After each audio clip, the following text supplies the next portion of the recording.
देख रहे हैं एमटीवी राजस्थान न्यूज़ और मैं हूं आपके साथ इंदु राठौड़। आज हम बात करेंगे उपनेता प्रतिपक्ष राजेंद्र राठौड़ जी से। सर, मेरा पहला सवाल ये है कि कल केंद्र सरकार ने घोषणा की है कि जो पेट्रोल और डीजल के दाम है वो कम हो गए हैं और उन्होंने आग्रह किया है कि जो राज्य सरकार है वो अपने स्तर पर जो वेट है वो कम कर सकती है। तो क्या आपको लगता है राज्य सरकार को वेट कम करना चाहिए? पूरे देश के अंदर महंगाई से त्रस्त लोगों को एक बहुत बड़ी राहत दी है।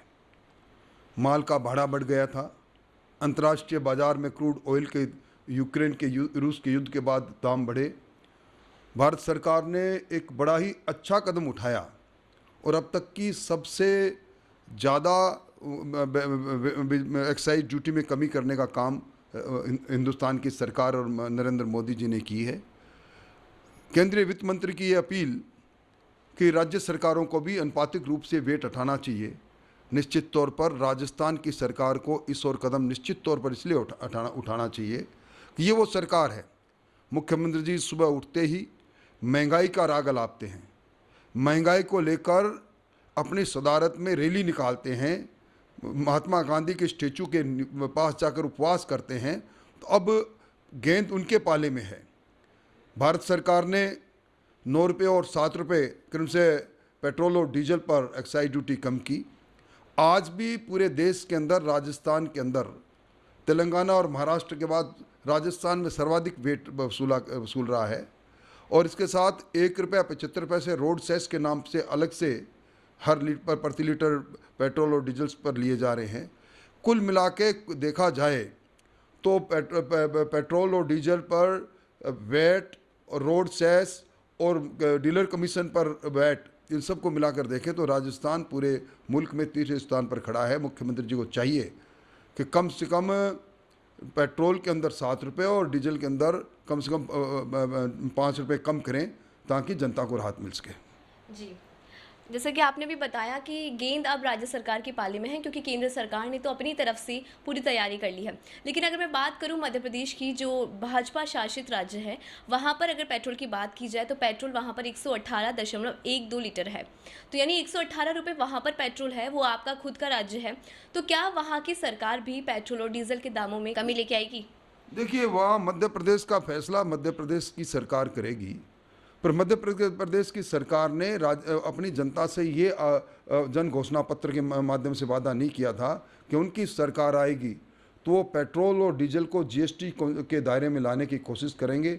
यानी पेट्रोल और डीजल पर दोनों में जो मैक्सिमम बड़ा स्लैब 18% उसके दायरे में वेट को लेकर आएंगे। अब जब इन्होंने वादा किया और जब मुख्यमंत्री जी पूरे देश में सर्वाधिक चिंता करते हैं महंगाई की, तो महंगाई को कम करने के लिए उनकी सरकार क्या कदम उठा रही है, सबसे बड़ा सवाल ये है। और जनता भी पूछना चाहती है, दूसरी सूबे की तरफ नहीं देखकर अपने सूबे में वो क्या कर रहे हैं, क्या कारगर योजना है, उस पर अपन को अपनी बात को साफ गोई से कहना चाहिए।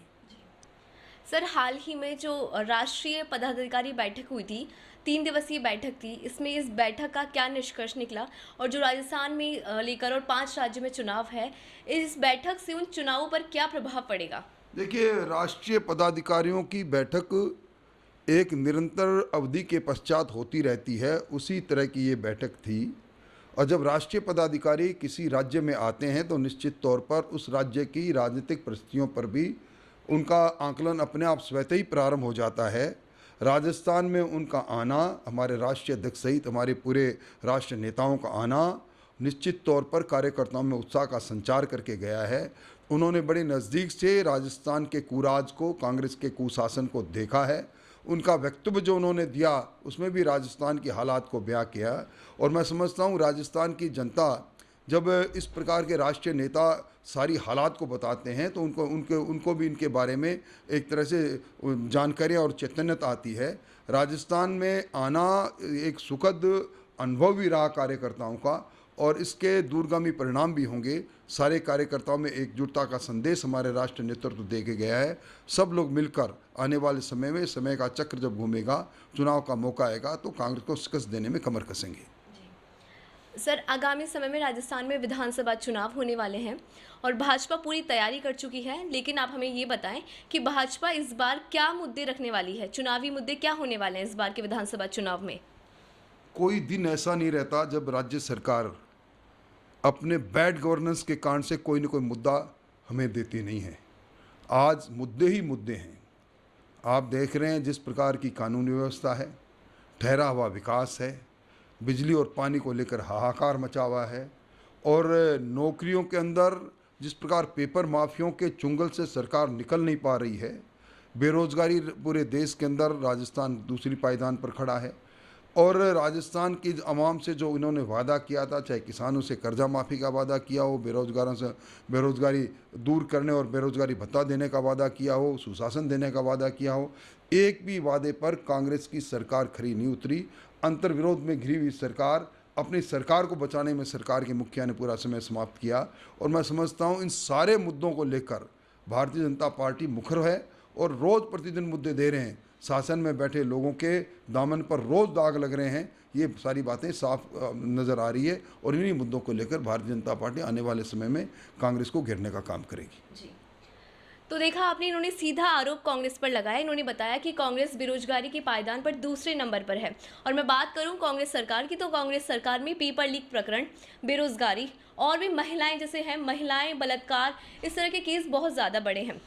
तो हो सकता है जब चुनाव होंगे, जब चुनाव के बाद सरकार बनेगी, तो चुनाव के दौरान जो राजस्थान की जनता है वो वोट पर चोट का नारा सिद्ध करते हुए शायद बीजेपी को वोट दे और बीजेपी का पूरा समर्थन दे। मैं इंदु राठौड़, कैमरा पर्सन राजकुमार सैनी के साथ।